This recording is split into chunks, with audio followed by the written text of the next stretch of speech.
வக்ரதுண்ட மகாகாய சூரியகோட்டி சமப்பிரபா நிர்விக்னம் குரு மே தேவ சர்வகார்யேஷு சர்வதா. ஓம் மகாகணபத்யே நமः. யா தேவி ஸ்தூயதே நித்யம் விபூதைவேதபாரகைः தாமே வசது ஜிஹ்வாக்ரே பிரம்மரூப சரஸ்வதி. ஓம் மகாசரஸ்வத்யை நமः. நிதயே சர்வவித்யானாம் விஷஜே பவரோகிணாம் குரவே சர்வலோகானாம் தக்ஷிணாமூர்த்தயே நமः. ஓம் சதாசிவசமாரம்பாம் சங்கராச்சார்ய மத்யமாம் அஸ்மதாச்சார்ய பர்யந்தாம் வந்தே குரு பரம்பராம். ஓம்.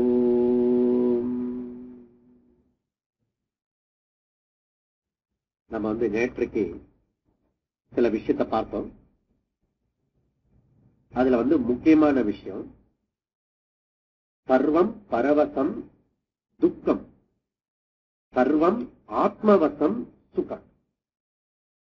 எப்போல்லாம் நம்ம மத்ததை சார்ந்து இருக்கமோ நம்முடைய சுகத்துக்கு அதெல்லாம் துக்கம். எப்ப நம்மை நாமே சார்ந்து இருக்கமோ அது சுகம்.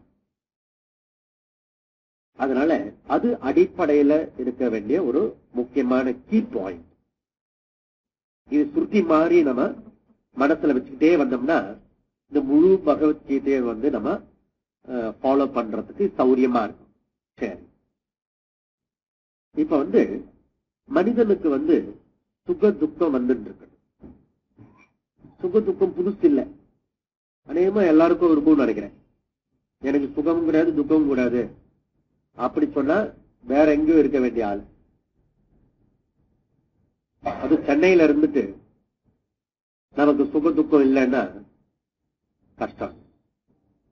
அதனால சுக துக்கம் எல்லா இடத்துலயும் மனுஷனுக்கு இருக்க வேண்டிய ஒரு விஷயம். விசேஷமா இந்த சுக துக்கம் நமக்கு சுகத்தை விரும்புறோம், துக்கத்தை விரும்புறதில்லை. சரி, அப்போ நம்ம யாராவது எனக்கு சுகம் இருக்கிறது சந்தோஷம் இருக்கிறது எப்ப போறது, என் சந்தோஷம் எப்ப போறது அப்படி யாரும் சொல்றதில்ல. ஆனா துயரம் வந்ததுன்னா என் துயரம் எனக்கு எப்ப போவோமோ எப்ப விடிய காலம் வருமோ அப்படின்னு சொல்றேன். அப்போ சந்தோஷத்தை நிலைச்சிருக்கணும், துக்கம் வருத்தம் துயரம் நம்ம விட்டு போகணும். இது எல்லாரும் நினைக்கக்கூடிய ஒரு சாதாரணமான விஷயம். சரி, இப்போ அடுத்தது இந்த துயரம் வரும்போது துயரம் இருக்கக்கூடாதுன்னு படுறோம். அப்போ துயரத்து போக்குறதுக்காக துயரப்பட்டு இருக்க நேரத்துல ஏதாவது ரெமெடி கண்டுபிடிக்க முடியுமானா கண்டுபிடிக்க முடியாது. நீங்க கோபமா இருக்கிற ஆளுகிட்ட கோபமா இருக்காரு, அப்ப கோவப்படாத அப்ப சொன்னீங்கன்னா எக்ஸ்ட்ரா கோபம். கோபமா இருக்கிற ஆளுகிட்ட கோபப்படாதன்னு சொல்லக்கூடாது. புரியுதா? இது முதல் சைக்காலஜி. முதல்ல எல்லாரும் தெரிஞ்சு அவர் அமைதியா இருக்கும்போது எதுக்கு இப்படி கோவப்பட்டீங்க அப்ப சொன்னா நீங்க சொல்ற வார்த்தை உள்ளூர போறதுக்கு சான்ஸ் இருக்கு. அப்போ ஒரு விஷயம் நடந்துட்டு இருக்கும் போது அந்த இடத்துல ரெமெடி கொடுக்க முடியாது, மாற்று கொடுக்க. சரி, நாம சந்தோஷமா இருக்கும் போது இந்த துக்கம் வர்றத பத்தி யோசிக்கிறோமோ அப்படின்னா அப்பயும் யோசிக்கிறதுல. அப்ப மொத்தத்துக்கு துக்கத்தை பத்தி பிரிப்பரேஷன் இல்லாம அது போறது. கரெக்டா? அதனால இப்ப நிறைய பேர் யோகா செய்யுங்க, நான் நல்லா இருக்கேன், அது உடம்பு முடியாதவங்க பண்றது. நிறைய பேர் அப்படி நினைச்சிட்டு இருக்கான். உடம்பு முடியல அப்படின்னு வச்சுக்கோங்க. என்கிட்ட ஒரு ஹைதராபாத்ல இருந்து ஒரு அம்மா போன் பண்ணுச்சு. சார், இப்ப எனக்கு ரொம்ப வயத்தை வலிக்கிறது, தாங்க முடியாத வயத்தில் எந்த யோகா பண்ணணும்? இப்ப ஒன்னும் பண்ணக்கூடாது, சும்மா இருக்க. அந்த வயத்து வலி சரி பண்ணிட்டு அப்புறம் வாங்க, நான் அப்புறம் சொல்றேன். அப்போ ஆரோக்கியம் கெட்டு சீரழிஞ்சிருக்கும் போது யோகா பண்றதுக்கு எக்ஸசைஸ் பண்றதுக்கு கூட சக்தி இல்லை. அப்ப ஒண்ணும் பண்ண முடியாது. நல்லா ஆரோக்கியமா இருக்கிறது, கை கால்லாம் நல்லா இருக்கிறது, நல்லா கடகடன்னு எழுந்து வரோம், போயிட்டு இருக்கோம், உடம்பு ஒன்றும் ப்ராப்ளம் இல்ல. அப்ப ஹெல்த் பத்தி யோசிப்போமானா யோசிக்கிறது இல்ல. யாரு ஒருத்தர் புத்திசாலியோ அந்த புத்திசாலி என்ன செய்வாங்க, உடம்பு நல்லா இருக்கும் போதே ஆரோக்கியத்தை கண்டினியூஸா வளர்த்துப்பாங்க. நமக்கு தலைவலி எல்லாம் தீராத தலைவலி வந்தது, அப்பதான் யோகாக்கு போனோம் அப்படி வரும். அப்ப ஒன்றும் பண்ண முடியாது.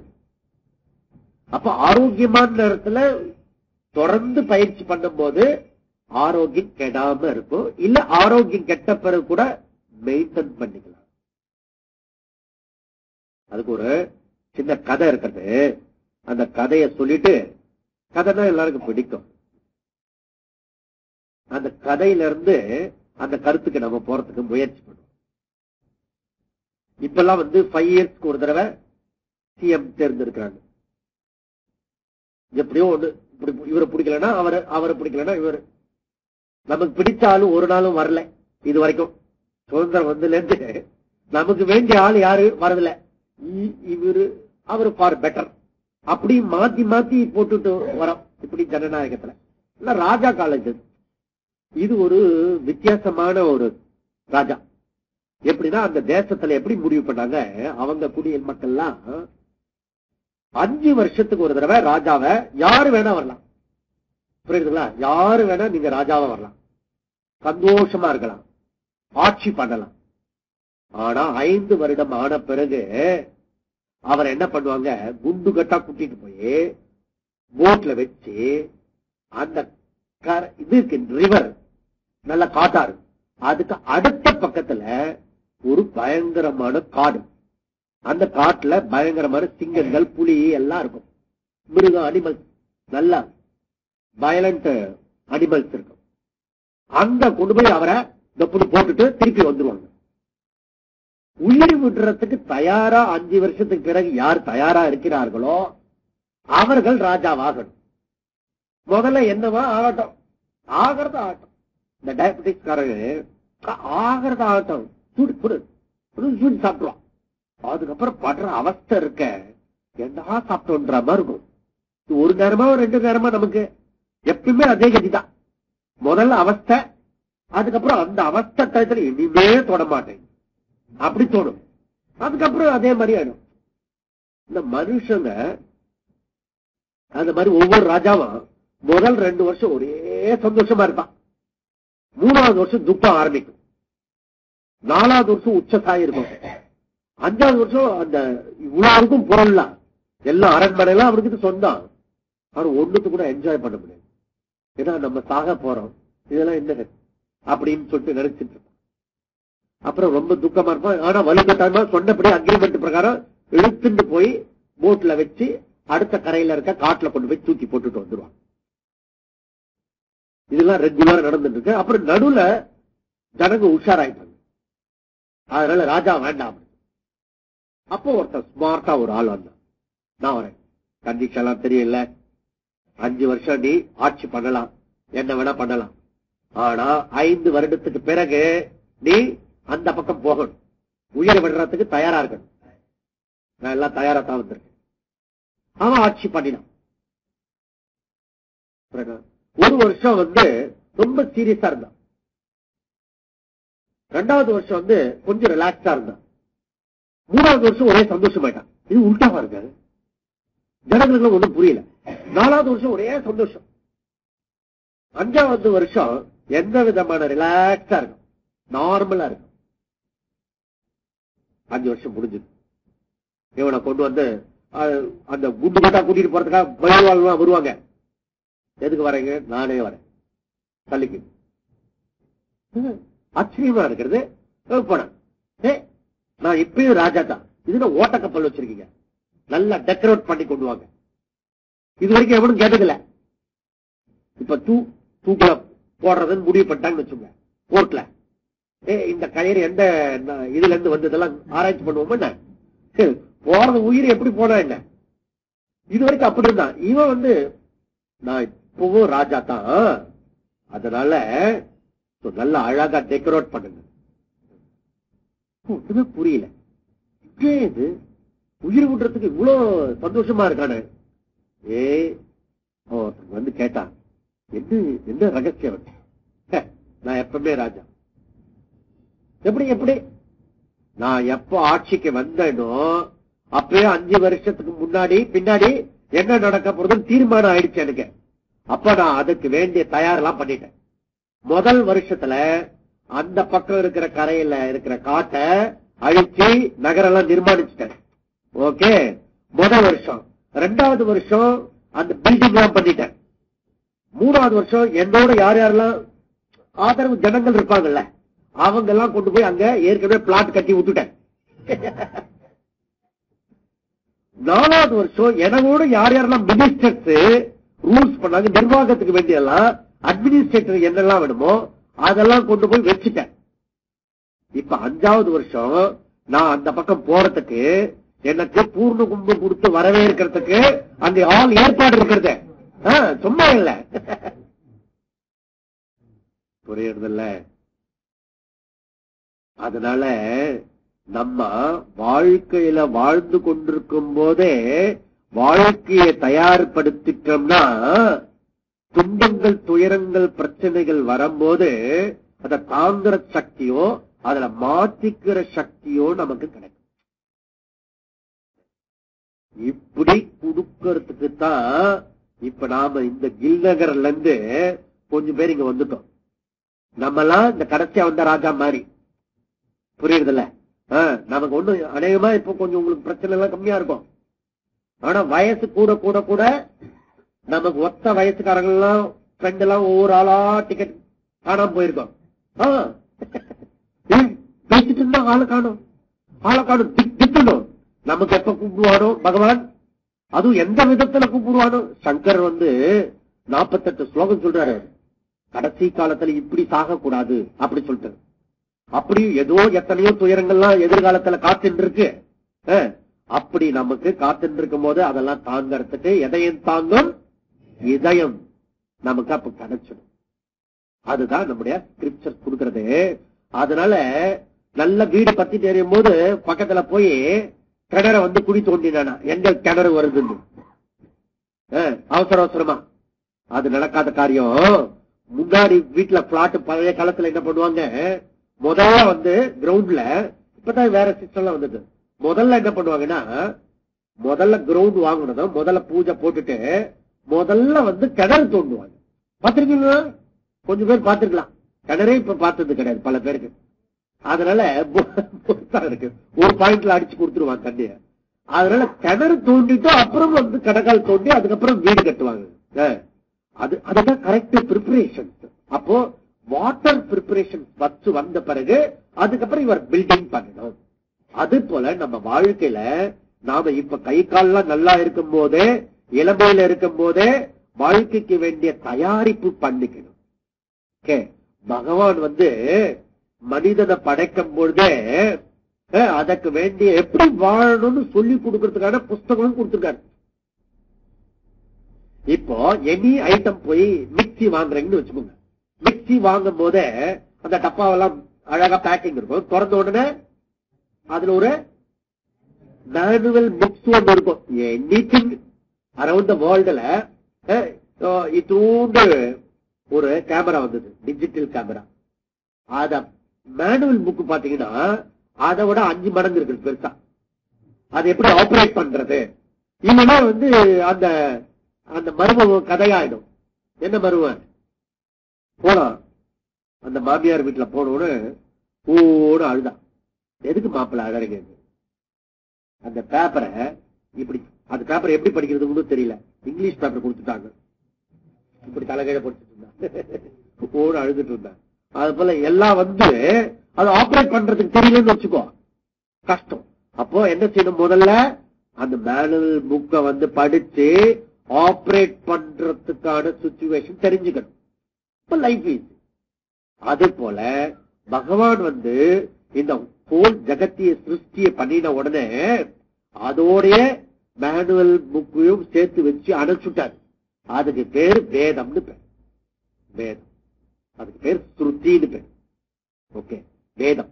அந்த வேதத்துல என்ன சொல்றது, அந்த வேதத்துல இருக்கிறது விஷயத்துக்கும் இங்க பகவத்கீதை சொல்றதுக்கும் என்ன சம்பந்தம், அந்த பகவத்கீதைக்கும் இங்க நம்ம கூட இருக்குமே நமக்கும் அதுக்கும் என்ன சம்பந்தம், இதெல்லாம் நம்ம தெரிஞ்சுக்க போறோம். சரி, முதல்ல இந்த உயிரினங்கள்லாம் நிறைய இருக்குது. உயிரினங்களுக்கு ஜீவகன்னு பேர். ஜீவன், ஜீவா அப்படின்னா என்ன அர்த்தம்? எது ஒண்ணு ஜீவத்தி இது ஜீவகா, எது ஒண்ணு ஜீவித்து இருக்கிறதோ அதுக்கு பேரு ஜீவகா. ஜீவா ஜீவான்னு ஒரு பாட்டு இருக்கு, கேட்டிருப்பீங்க இல்லையா? அப்ப ஜீவத்தி இது ஜீவகா, எது ஒன்று உயிரோடு இருக்கிறதோ அதுக்கு பேரு உயிரினம். இந்த உயிரினங்கள்லாம் சேர்ந்து இருக்கிறதுக்கு பேரு, அதுக்கு பேரு ஜீவராசிகள் பேரு. ஜீவராசிகள், நிறைய ஜீவன்லாம் இருக்கிற இடத்துல ஜீவராசிகள். இது மனித கூட்டங்கள் சொல்றது. இப்படி எல்லாம் இருக்கிறது. இந்த ஜீவராசிகள் இருக்க, அது 84 லட்சம் ஜீவராசிகள் இருக்கு. எத்தனை ஜீவராசிகள் இருக்கிறது? 84 lakhs ஜீவராசிகள். 84 லட்சம் ஜீவராசிகள ஒரு ஜீவராசி மனித ஜீவராசி. நல்லா புரிஞ்சுக்கணும். இந்த 84 லட்சம் ஜீவராசியும் 4 டிவிஷனா பண்ணிடலாம். 4 டிவிஷன்ல இருந்து வருது. எப்படி உற்பத்தி ஆகிறது 4 டிவிஷனா? அப்படின்னா ஜராயுஜம், ஜராயுஜம், அண்டஜம், ஸ்வேதஜம், உத்பிஜம், இப்படி 4 டிவிஷனா பிரிக்கிறது. எதனுடைய அடிப்படையில அப்படின்னா, ஜராயுஜம்ன்றது குட்டி போட்டு இனப்பெருக்கம் பண்றது.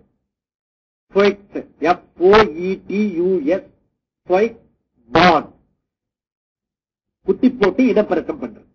அது ஏதாவது மனுஷன் அண்ட் மிருகம், இதெல்லாம் இந்த இடத்தை சேர்ந்தது. ஓகே. அண்டஜம், அண்டஜம்னா எக் பாண்ட். எக் பாண்ட்னா முட்டையிலிருந்து வெளியில வர்றது.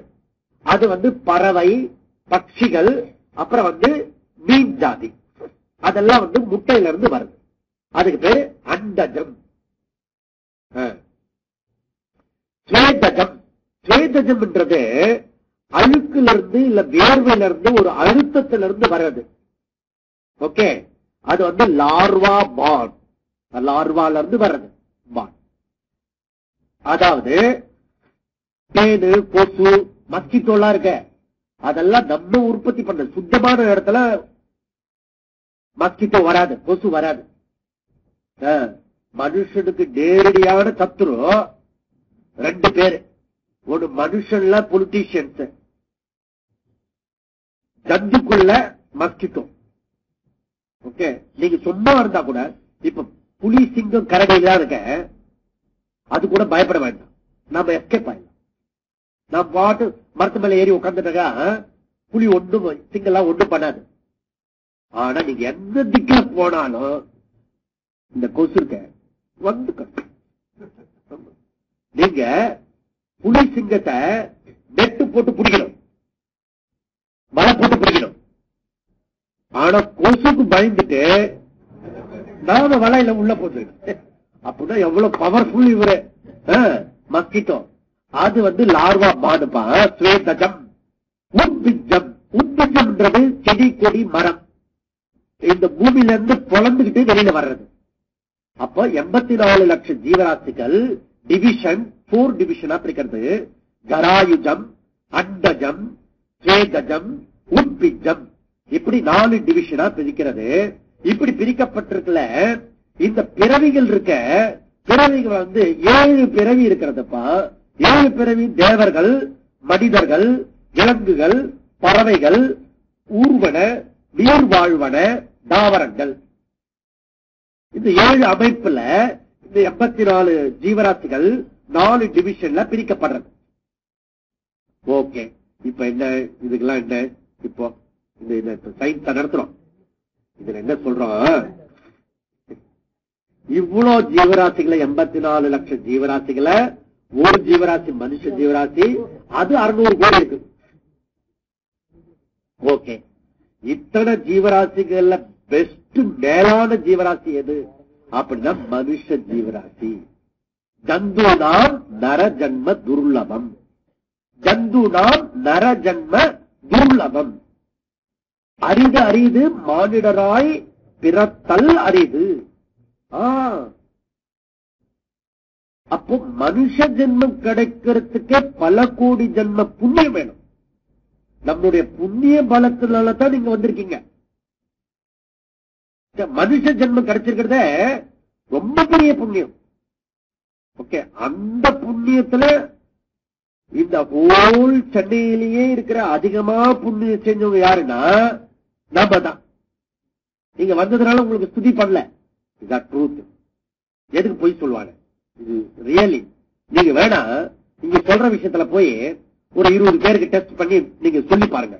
ஒரு நிறுத்துறியா அப்படி சொல்லுங்க, கேட்கறதுக்கு சக்தி இருக்காது. அதனால இது கேட்கறதுக்கு ஒரு சக்திக்கு, அந்த சக்திக்கு பேரு அதிர்ஷ்ட பலன், அது புண்ணியம். அந்த புண்ணிய பலம் இல்லைன்னா இதை கேட்க கூட முடியாதுப்பா. அதனால மனுஷ ஜென்மம் துர்லபம்.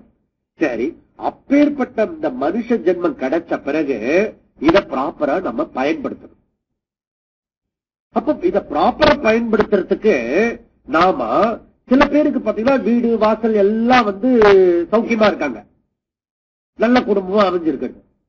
சில பேருக்கு காலையில இருந்து ராத்திரி வரைக்கும் ஒரு ரப்சர் ப்ராப்ளம். மகா ஏன் இப்படி நம்மள படிச்சுட்டான், அதெல்லாம் இருக்கிறதெல்லாம் நல்லா இருக்கிறது. நம்ம சொல்றது ஒருத்தரும் ஒண்ணும் கேட்கறதே இல்ல, வீட்லயும் கேட்கறது இல்ல, வெளியிலையும் கேட்கறது இல்ல.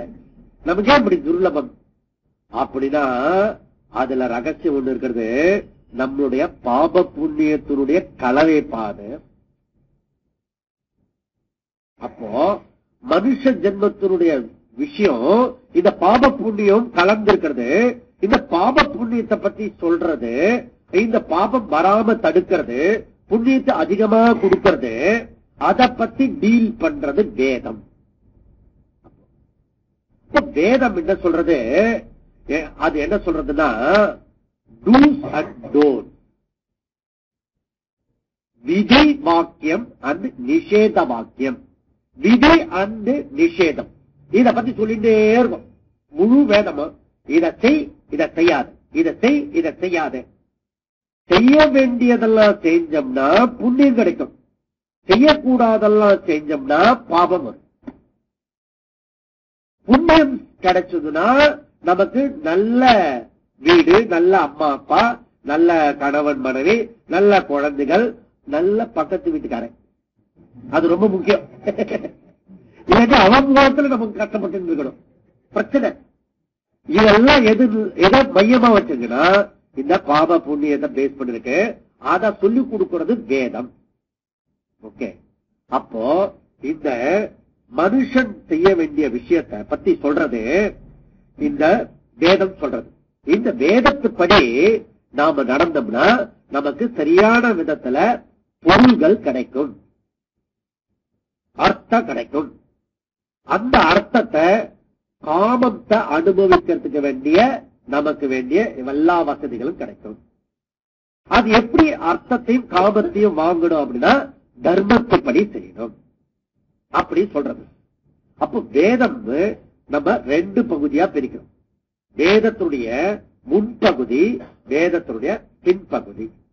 வேதத்தினுடைய முன்பகுதி லௌகிக வாழ்க்கையை பத்தின விஷயத்த சொல்றது, கிரகஸ்த வாழ்க்கை பத்தின விஷயத்த சொல்றது, நம்முடைய டே டு டே லைஃப் பத்தி சொல்றது வேதத்தினுடைய முன்பகுதி.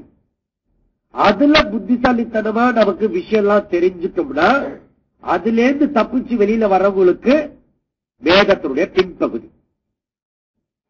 இப்படி ஒரு ஆர்டர் படுத்துறது இந்த வேதம். வேதத்தினுடைய முன்பகுதி பேரு வேத பூர்வம் பேரு, வேதத்தினுடைய பின்பகுதி பேரு வேதாந்தம் பேரு. வேத பூர்வம், வேதாந்தம். ஓகே, வேதத்தினுடைய முன்பகுதிக்கு பேரு கர்ம காண்டம் பேரு, வேதத்தினுடைய பின்பகுதிக்கு பேரு ஞான காண்டம் பேரு. இந்த கர்ம காண்டம் டீல் பண்றது நம்மளுடைய டே டு டே வாழ்க்கைய தர்மத்தோட பொருளை சம்பாரிச்சு தர்மத்தோட இன்பத்தை அனுபவி அப்படி சொல்றது. ஓகே, அதனால இந்த 2 விஷயம் பேசிக் பாயிண்ட். வேதத்தினுடைய விஷயத்த, வேதத்தினுடைய முன்பகுதி பிரவிற்த்தி, மார்க்கம், வேதத்தினுடைய பின்பகுதி நிவிருத்தி மார்க்கம். பிரவிற்த்தி மார்க்கம், நிவர்த்தி மார்க்கம். ஓகே, இந்த பிரவிற்த்தி மார்க்கம் நமக்கு செயல்படுத்துறது எப்படி அப்படி சொல்லிக் கொடுக்கிறது. அப்ப தர்மப்படி இருக்கணும். தர்மம் அகில உலக எல்லா செயல்களுக்கும் மூலம் தர்மம். தர்மத்துக்கு விரோதமா யாருமே செயல்படுத்த கூடாது, செயல்பட முடியாது. செயல்பட்டா அவர் பாபத்தை கஷ்டத்தை அனுபவிச்சார் யாரா இருந்தாலும். அப்ப தர்மம்ன்றது முக்கியம். அப்ப அந்த தர்மத்தை நமக்கு 3 விதமா சொல்றது. அது என்னன்னா, பொதுவா இருக்கிற தர்மம், விசேஷமா இருக்கிற தர்மம், அப்புறம் பர்சனலா சொந்தமா செய்ய வேண்டிய தர்மம். ஓகே, இந்த பொதுவா இருக்கிற தர்மத்துக்கு பேரு சாமானிய தர்மம்னு பேர். விசேஷமா செய்ய வேண்டிய தர்மத்துக்கு பேரு வர்ண தர்மம்னு பேர். ஓகே, அதுக்கப்புறம் பர்சனல் லைஃப்ல செய்ய வேண்டிய தர்மத்துக்கு பேரு ஆசிரம தர்மம்னு பேரு. அப்ப தர்மம் மீன்ஸ் டியூட்டி, கடமை. நம்ம செய்ய வேண்டிய கடமை, நம்ம செய்ய வேண்டிய செயல். பொதுவான தர்மம் என்ன? இதெல்லாம் இப்போ முகவுரை தான் பார்த்துட்டு இருக்கோம். முகவுரையிலே எல்லாம் வந்துடாது. அங்கங்க சில வார்த்தைகளை பார்த்து சொல்லிட்டு அப்படியே போய் அதுக்கப்புறம் பகவத்கீதைக்கு உள்ளர போகும்போது டீட்டெயிலா பார்க்கப்படும். சாமானிய தர்மம் தான் என்னன்னா, மற்றவர்கிட்ட நான் எதை எதிர்பார்க்கிறேனோ அதை நான் மற்றவர்களுக்கு செய்யணும். எல்லாரும் என்கிட்ட அன்பு செலுத்தணும்னு எதிர்பார்க்கிறேன். அப்ப நான் என்ன செய்யணும்? மற்றவர்களுக்கு அன்பு செலுத்தணும். அவ்வளவுதான். யாரும் என்ன வெறுக்க கூடாதுன்னு நான் நினைக்கிறேன். அதனால நான் யாரையும் வெறுக்க கூடாது. ஏன் பொருளை யாரும் திருடக்கூடாதுன்னு நினைக்கிறேன். அதனால மற்றவங்க பொருளை திருடக்கூடாது. Very simple. அப்ப சாமானிய தர்மம் எத்தனை இருக்கிறது? எத்தனையோ இருக்கிறது. அது எப்படி தெரியும்? உனக்கே தெரியும். உனக்கு மற்றவங்க எதெல்லாம் செய்யணும், எதெல்லாம் செய்யக்கூடாது எதிர்பார்க்கிறையோ அத மற்றவங்களுக்கு செய்யணும். மற்றவங்க செய்யறாங்களோ இல்லையோ, மற்றவங்கிட்ட நீ என்ன எதிர்பார்க்கிறையோ அதை நான் செய்யணும். அப்படி செஞ்சுட்டோம்னா சாமானிய தர்மம். முதல் விஷயம் முடிஞ்சது. 2வது விஷயம் வர்ண தர்மம். அது ஆளுக்கு ஆளு, இடத்துக்கு இடத்துக்கு, காலத்துக்கு காலத்துக்கு மாறக்கூடியது வர்ண தர்மம். ஓகே, அதாவது நான் இந்த பிரிவு பிரிச்சிருக்கிறது. பிராமண, சத்திரிய, வைஷ்ய, சூத்ரான்னு பிரிச்சிருக்கு. அவங்க அவங்க தர்மத்தை பண்ணணும். யாரு இதுல பிராமணா, யாரு சத்திரியா, யாரு சூத்ரா, அதனுடைய டீட்டெயிலாம் பின்னாடி விரிவா பார்க்கலாம். அதெல்லாம் குழப்பமா இருக்கிறது நம்ம சொசைட்டில. அதெல்லாம் நம்ம பின்னாடி விரிவா பார்க்கலாம். சரி, அடுத்தது நீங்க பாத்தீங்கன்னா அவங்களுக்கு சொல்லப்பட்ட இதுதான் வர்ண தர்மம். ஆசிரம தர்மம்ன்றது பர்சனல் டியூட்டி. அது என்னன்னா student life, family life, retirement life and old age home life. நீங்க போலனா வீட்டுல இருக்கவங்க தள்ளி விட்டுருவாங்க. அவங்க போறதுக்கு, அவங்க அனுப்புறதுக்குள்ளரே நாம போய், அதுதான் மரியாதை. ஓகே, அப்போ பிரம்மச்சரிய ஆசிரமம், கிரகஸ்த ஆசிரமம், வானப்பிரஸ்த ஆசிரமம் அண்ட் சன்னியாச ஆசிரமம். இந்த 4 டிவிஷன்ல ஒவ்வொருத்தருக்கும் டியூட்டி இருக்கிறது, கடமை இருக்கிறது. அந்த கடமையெல்லாம் நம்ம செய்ய வேண்டும். இப்படி வேதமானது எலாபரேட்டா ஒவ்வொருத்தருடைய செய்யக்கூடிய டியூட்டி எல்லாம் பத்தி சொல்றது. இதெல்லாம் செஞ்சோம்னா நமக்கு புண்ணியம் கிடைக்கும். புண்ணியம் கிடைக்கிறதுனால அனுகூலமான சூழ்நிலை கிடைக்கும். இதெல்லாம் மாத்தி செஞ்சிட்டோம்னா அது அதர்மம்னு பேர். அதர்மம். அதர்மம் பண்ணோம்னா நமக்கு பிரதிகூலமான சூழ்நிலை, அன்பேவரபிள் சிச்சுவேஷன் கிடைக்கும். கரெக்டா? இப்படி பிரவೃತ್ತಿ மார்க்கத்துல நாம செயல்படுத்துற மார்க்கத்துல போனோம்னா இப்படி விதி நிஷேதத்தை பத்தி, செய்யாதே, டூஸ் அண்ட் டோன்ட்ஸ் பத்தி விரிவா விளக்கமா சொல்றது. இப்படி எது ஒன்றுமே நமக்கு பிரயோஜனம் இருக்கணும், பலம் இருக்கணும். பிரயோஜனம் இல்லாம ஒரு காரியத்தை யாரும் மந்த புத்திக்காரன் கூட செய்ய மாட்டான், இடியட் கூட செய்ய மாட்டான். புரியுதா? இப்ப நாம அவ்வளவு தூரம் கஷ்டப்பட்டு ஒரு மணி நேரத்தை இங்க செலவுபடுத்துறோம்னா எத்தனையோ வேலையெல்லாம் விட்டுட்டு இங்க வந்திருக்கோம், எனக்கு தெரியும். அதனால அவளை விட்டுட்டு வரணும்னா இதுல ஏதாவது பெனிஃபிட் இருக்கணும், கண்டிப்பா இருக்கணும், இல்லைன்னா அவசியம் வர தேவையில்லை. அதனால பிரயோஜனம் என்ன? தர்மத்து வேதமே இருக்கட்டும், அது வேதத்தினுடைய பூர்வத்த பாகத்தை நான் கடைபிடிக்கிறதுனால என்ன பிரயோஜனம்? அதுல முதல் பிரயோஜனம் ஏற்கனவே சொன்ன மாதிரி அடிப்படை நிலை பேசிக்ல இருக்க வேண்டிய உணவு, உடை, இருக்க இடம், நமக்கு சுகமான சூழ்நிலை, வீட்டுல இருக்கவங்க எல்லாம் என் பேச்ச கேட்கிற மாதிரி ஒரு சூழ்நிலை, ஹஸ்பண்ட் ஒய்ஃப் பேச்சு கேட்பாங்க, ஒய்ஃப் ஹஸ்பண்ட் பேச்சு கேட்பாங்க, 2 பேரும் குழந்தைங்க பேச்செல்லாம் கேட்பாங்க, குழந்தைங்க பேச்சு கேட்பாங்க. அது ஏதோ யார் பேச்சும் யாரையும் கேட்பாங்க, சுமூகமா இருக்கும் ஃபேமிலி. இது அடிப்படை கீழான நிலை. இந்த கீழான நிலையிலேயே நிறைய பேருக்கு தகராறு. ஓகே, சரி.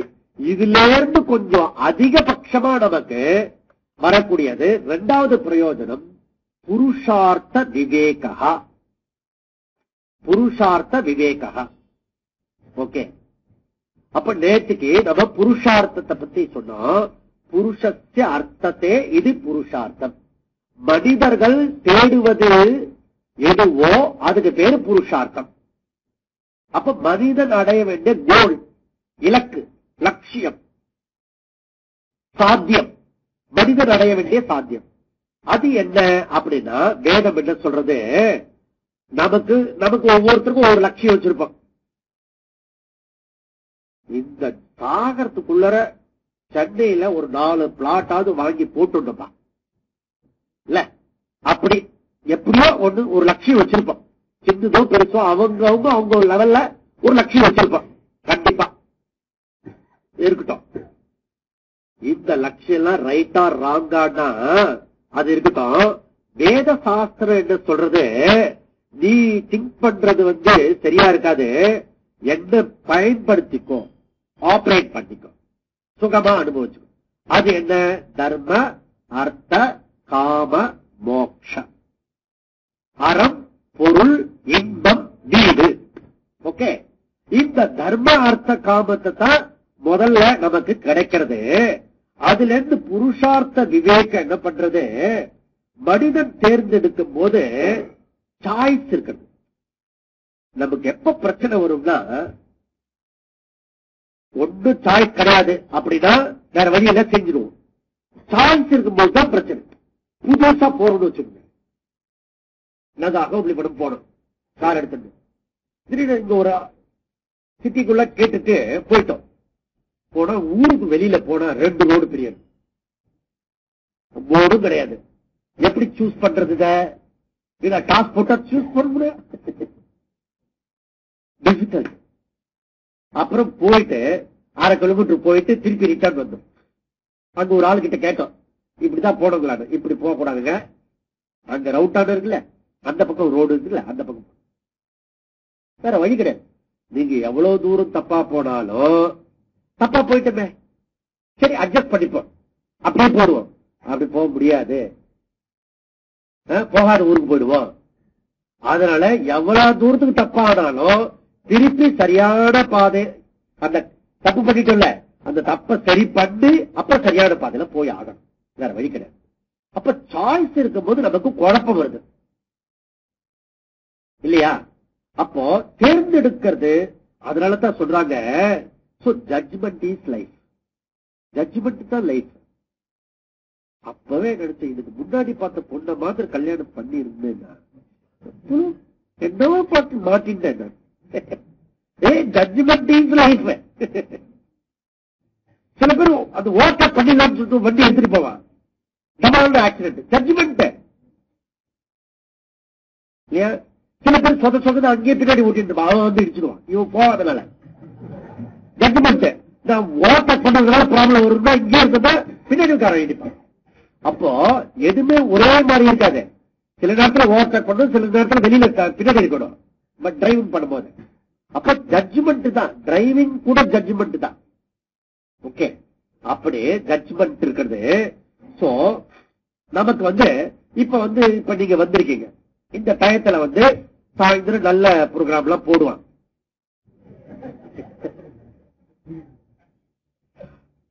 இப்போ சில பேருக்கு தபலா வந்துடும், அதுவும் சில வெரி கலர்ஃபுல்லா காட்டும் போது அதுல இருந்து வித்ரா பண்ணிட்டு வரது இருக்க ரொம்ப கஷ்டம்.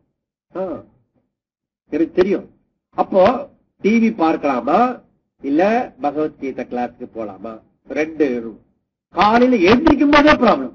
இப்ப எந்திரிக்கலாமா, அரை மணி நேரம் கழிச்சு எந்திரிக்கலாமா, காலையில இருந்து ராத்திரி வரைக்கும் இருக்கும் நமக்கு. பாத்தீங்கன்னா நீங்க ஏன்னா ஜகத்தோட லட்சணமே தொந்தகத்துவம் ஜகத்து, தொந்தகத்துவம் ஜகத்து, ரெண்டா இருக்கிறது தான் ஜகத்து.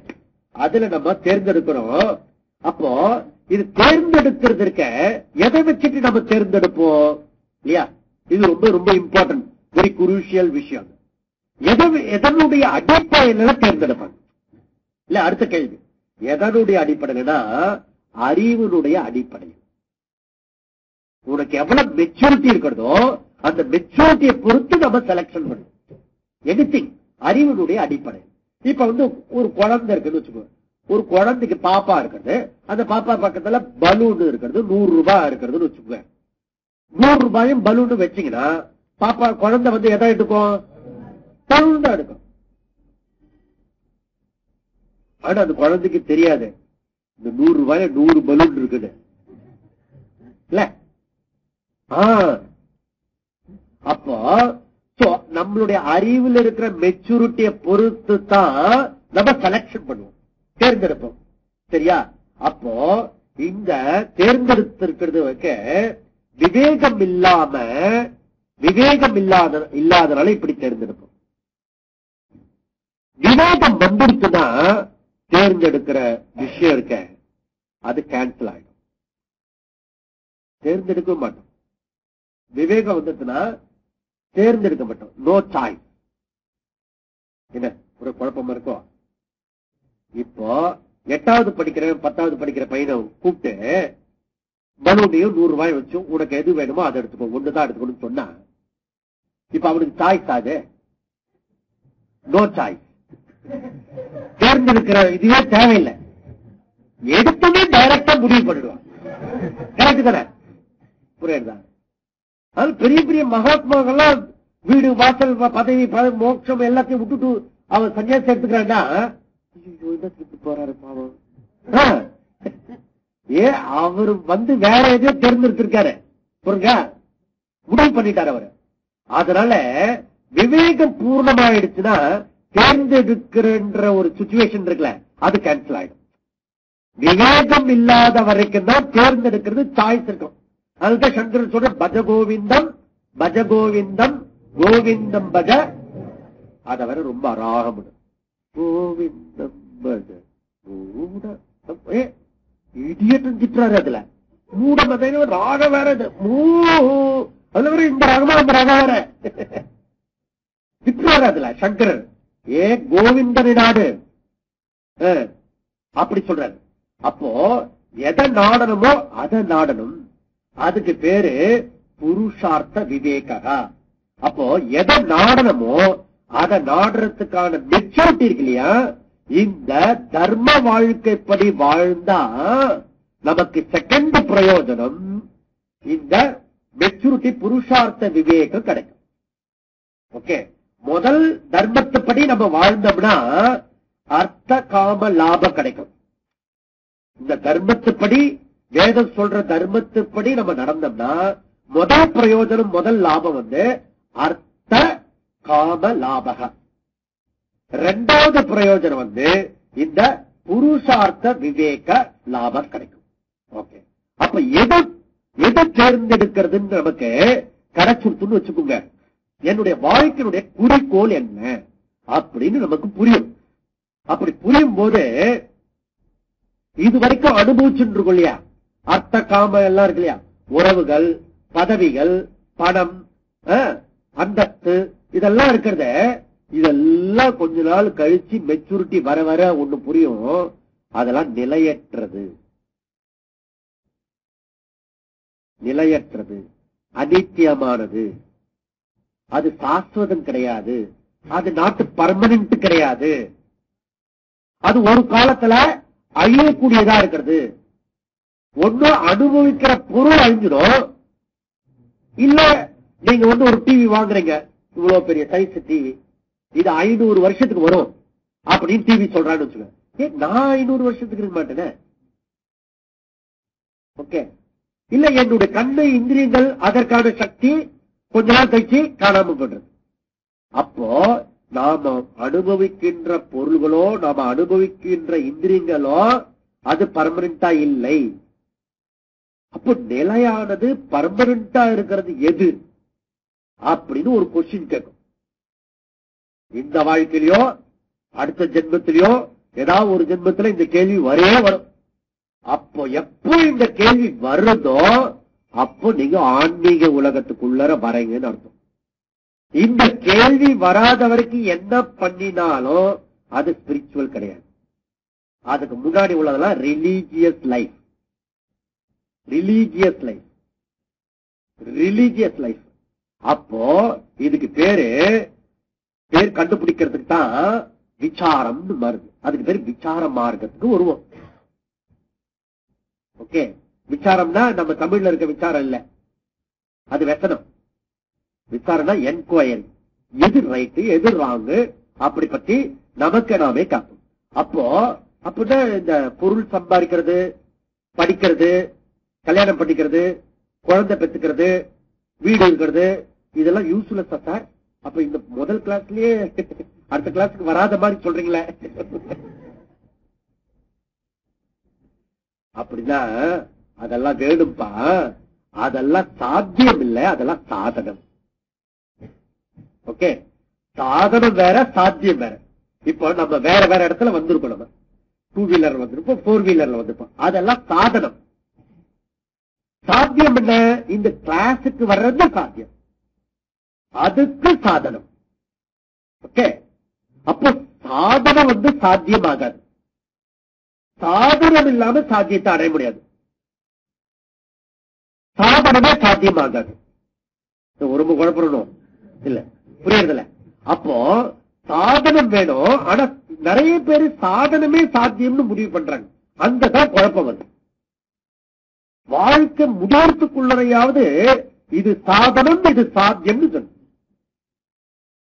புரிஞ்சுக்கணும். அதுதான் இந்த புருஷார்த்த விவேக அது பேர்.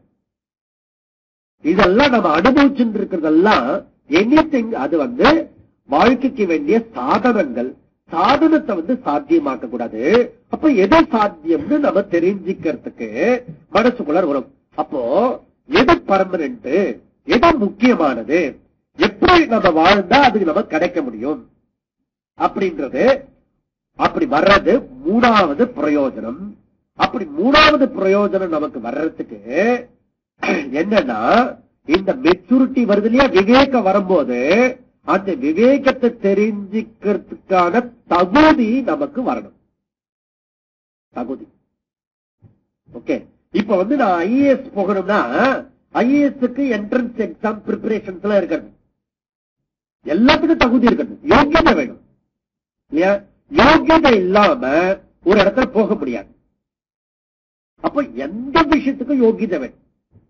அதனால மூணாவது தர்மப்படி வாழ்ந்தோம்னா நமக்கு கிடைக்கிறது புருஷார்த்த யோக்கியதா. அந்த புருஷார்த்தத்தை அடையறதுக்கு வேண்டிய யோக்கியதை நமக்கு கிடைக்கும். தர்மப்படி வாழ்ந்தா நமக்கு முதல் பிரயோஜனம் அர்த்த காம லாபம் கிடைக்கும். தர்மப்படி வாழ்ந்தோம்னா இரண்டாவது லாபம், பெரிய லாபம், புருஷார்த்த விவேகம் கிடைக்கும். கொஞ்ச நாள் நம்முடைய புலனின்பங்கள், வீடு வாசல் எல்லாத்தையும் விட்டுட்டு 1 மணி நேரம் இப்போ இங்க வந்திருக்கீங்க. இது செகண்ட் லட்சணம் விவேகம். அப்படின்னா என்ன அர்த்தம்? நம்ம இங்க வந்திருக்கோம்ல, தெரிஞ்சோ தெரியாமலோ இல்ல எந்த காலத்திலயோ தர்மத்தோட வாழ்ந்து புண்ணியத்தை நிறைய அக்கௌண்ட்ல இருக்குது, அந்த டிக்கெட்ல இங்க வந்திருக்கணும். இதுல கிளாஸ் எல்லாம் கேட்டுட்டு நமக்கு புருஷார்த்த யோகியதை எப்படி கொண்டு வரணும் அப்படின்றத நம்ம பண்ணணும். இந்த புருஷார்த்த யோகியதை எது, எப்படி, அதெல்லாம் நம்ம பின்னாடி விரிவா பார்க்கலாம். இப்ப நம்ம அதுக்கு போறதில்ல. அதுக்கப்புறம் ரெண்டாவது வேதம் கொடுக்கிறது நிவர்த்தி லட்சணம். பிரவர்த்தி லட்சணத்தை இது வரைக்கும் பார்த்தோம். ஓகே, இந்த பிரவர்த்தின்றது விதி நிஷேதம், டூஸ் அண்ட் டோஸ், செய்யாது செய் அண்ட் செய்யாதே, அப்படிப்படி சொல்றது தர்மம். அந்த தர்மம் சாமானிய தர்மம், விசேஷ தர்மம் அண்ட் ஆசிரம தர்மம், 3 விதமான தர்மம். அந்த தர்மத்தை படி வாழ்ந்தா பிரயோஜனம் கிடைக்கிறது. அந்த பிரயோஜனம் 3 விதமான பிரயோஜனம் கிடைக்கிறது. அது அர்த்த லாபம் கிடைக்கிறது, அதுக்கப்புறம் புருஷார்த்த விவேக கிடைக்கிறது, புருஷார்த்த யோகியதா கிடைக்கிறது. புரிஞ்சதுல இதுல. அதுக்கப்புறம் நிவர்த்தி லட்சணம். நிவர்த்தி லட்சணம்னா எல்லா கர்மத்தையும் விட்டுறது,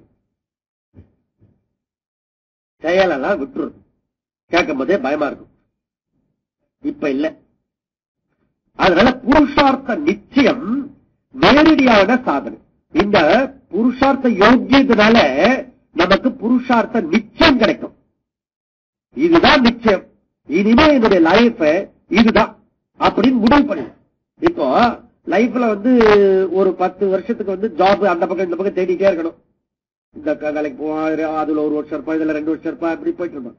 ஆனா வாழ்க்கையில ஒரு நேரத்துல எதையாவது ஒரு இடத்துல ஸ்டாப் பண்ணணும். இதுதான் இனி என்னுடைய லைஃப் இதுதான் அப்படின்னு புரிஞ்சு அதுல டெவலப் ஆகணும்.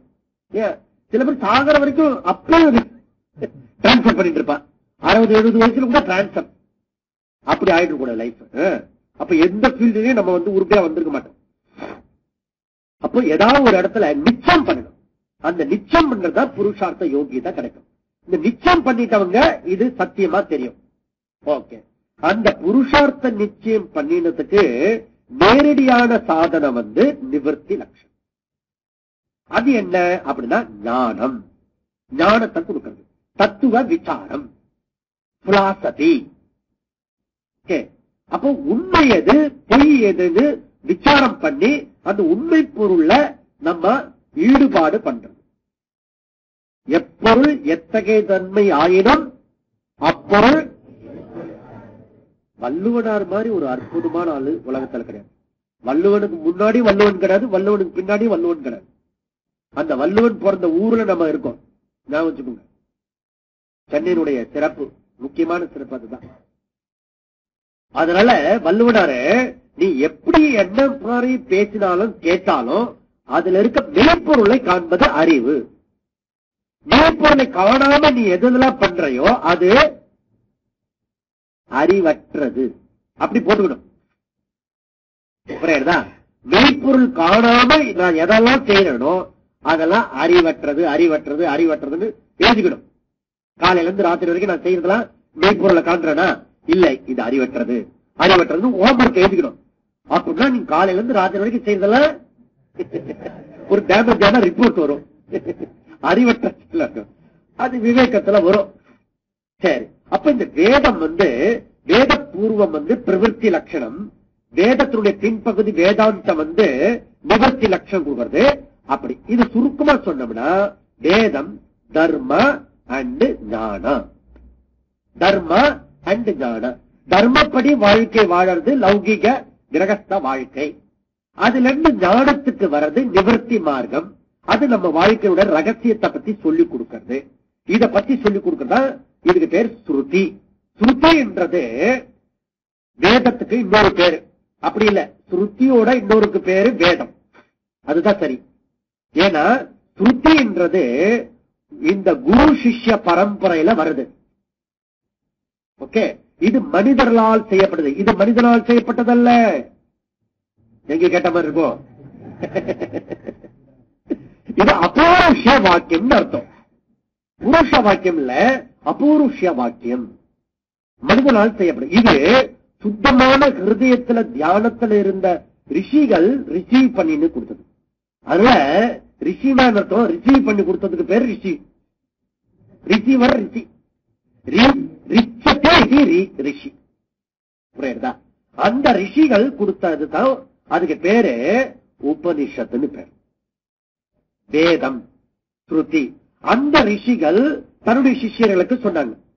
அந்த சிஷ்யர்கள் காதால கேட்டு அதுக்கப்புறம் பின்னாடி வந்த தன்னுடைய சிஷ்யர்களுக்கு வாயால சொல்லப்பட்டது. வாயால சொல்லப்பட்டு காதால கேட்டு திருப்பி வாயால சொல்லி இந்த பரம்பரையா வந்திருக்கு. நோட் புக் எல்லாம் கிடையாது. அப்படி பரம்பரையா கேட்டு வந்த விஷயத்தினால இது ஸ்ருதின்னு பேர். ஓகே, அந்த ஸ்ருதி வாக்கியம் வேதம் 4 வேதமாக வகுக்கப்படுகிறது. ரிக் வேதம், யஜுர்வேதம், சாமவேதம், அதர்வண வேதம். அந்த ஸ்ருதியை வந்து 2ஆ பிரிக்கிறோம். வேத பூர்வம், வேதாந்தம், கர்ம காண்டம் அண்ட் ஞான காண்டம் அப்படின்னு பிரிச்சிருக்கோம். சரி, இப்போ இந்த ஸ்ருதி சொல்ற விஷயத்த அதனுடைய பேஸ்ல வரக்கூடிய நூலுக்கு பேரு ஸ்மிருதி. ஸ்ருதிய பேஸ் பண்ணி அதை விளக்கிறது எதுவோ அதுக்கு பேரு ஸ்மிருதி. ஸ்மிருதி மீன்ஸ் ஞாபகம். அத அப்படியே அதிலிருந்து எடுத்து சொல்றது, தன்னுடைய சொந்த கருத்து சொல்றது இல்ல.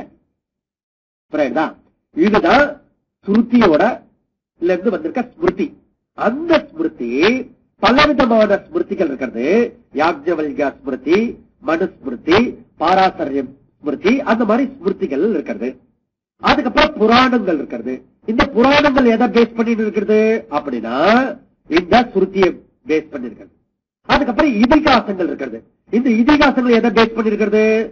ஸ்ருதியை பேஸ் பண்ணி. புரியுதா? அப்போ இதிகாசத்துல ராமாயணம், மகாபாரதம். இந்த ராமாயணத்தில் இருக்கிற கதாநாயகன் யாரு? ராமன். மகாபாரதத்தில் இருக்கிற கதாநாயகன் கிருஷ்ணன். இந்த 2 பேருமே இந்த தர்மத்தையும் ஞானத்தையும் வலியுறுத்துறதுக்காக வந்த, நிலைநாட்டுறதுக்காக வந்த மூர்த்திகள்.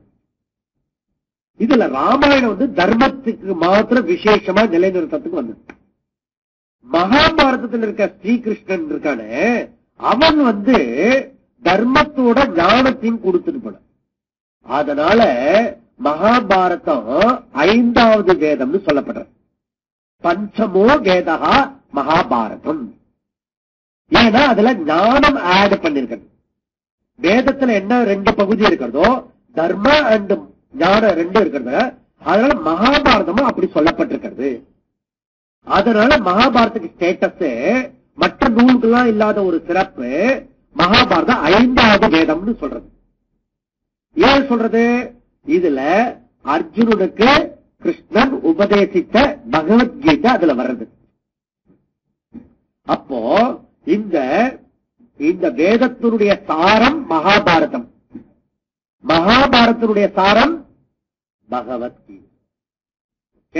அந்த பகவத்கீதைன்றது இது 2 கலந்தது. தர்மமும் கலந்திருக்கிறது, இதுல ஞானமும் கலந்திருக்கிறது. அதனால பகவத்கீதை எல்லாருக்கும் சமமா இருக்கும். ஏன்னா இதுக்கு இதனுடைய சிஷ்யன் இருக்கான அர்ஜுனன், அவன் வந்து நம்மளை விட சிறப்பாக ஆட்சி புரிந்தவன். நம்மெல்லாம் வந்து அமெரிக்கா ரிட்டன் இல்ல America Japan return, States return எல்லாம் சொல்லுவோம். Abroad return. அவன் என்ன ரிட்டன் இல்ல, சொர்க்க ரிட்டன். சொர்க்க ரிட்டன், நாட் ஆர்டினரி ஃபெலோ. அவனுக்கு இன்னொரு பேர் என்ன தெரியுமா? தனஞ்சயன். தனஞ்சயன் தனம் என்னது? துட்டு. நிறைய பணம் காசு சம்பாதிச்சவன், பேர் புகழ் அடைஞ்சவன், நாட் ஆர்டினரி பர்சன். அவனுக்கு பேரு விஜயன்னு பேரு. வெற்றி, சக்சஸ் பொருந்திய ஆளு. நிறைய பேரு. அது மாத்திரம் அவனுக்கு ஏகப்பட்ட மனைவிகள்.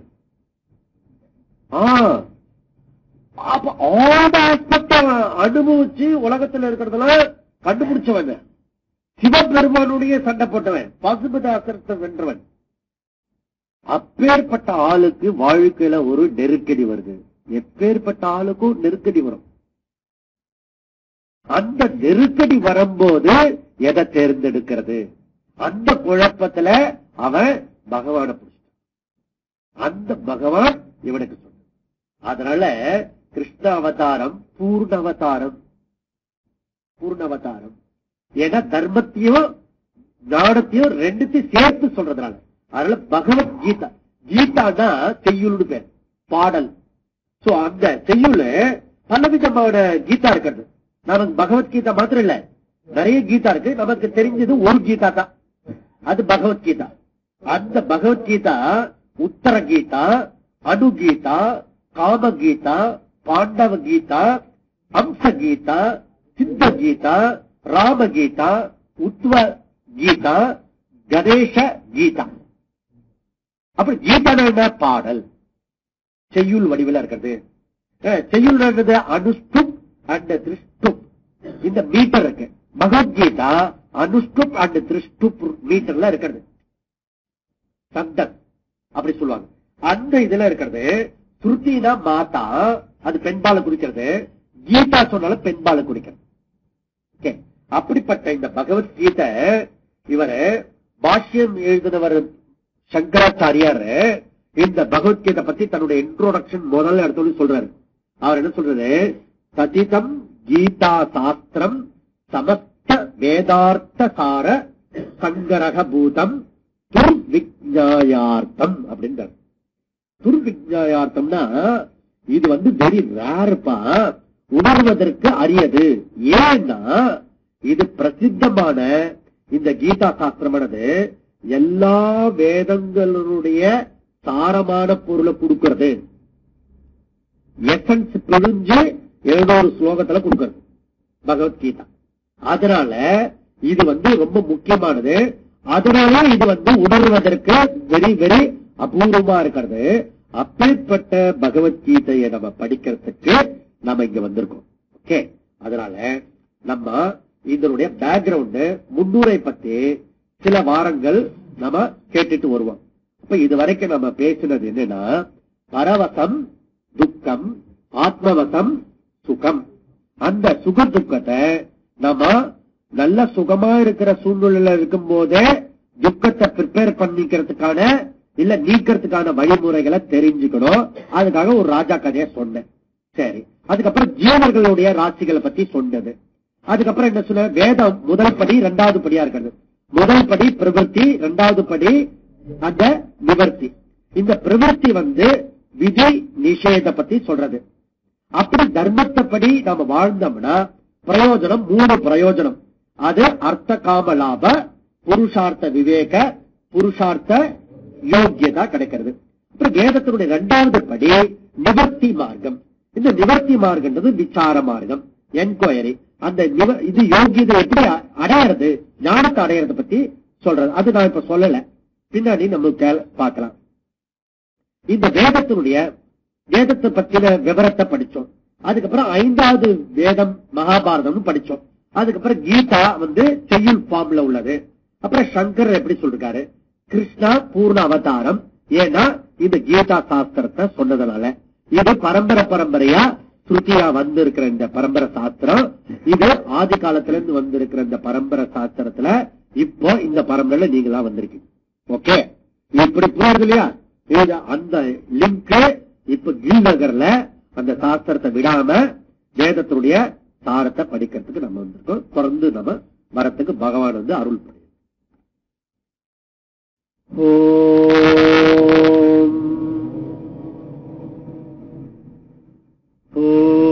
பூர்ணமதః பூர்ணமிதம் பூர்ணாத் பூர்ணமுதச்யதே பூர்ணஸ்ய பூர்ணமாதாய பூர்ணமேவாவசிஷ்யதே.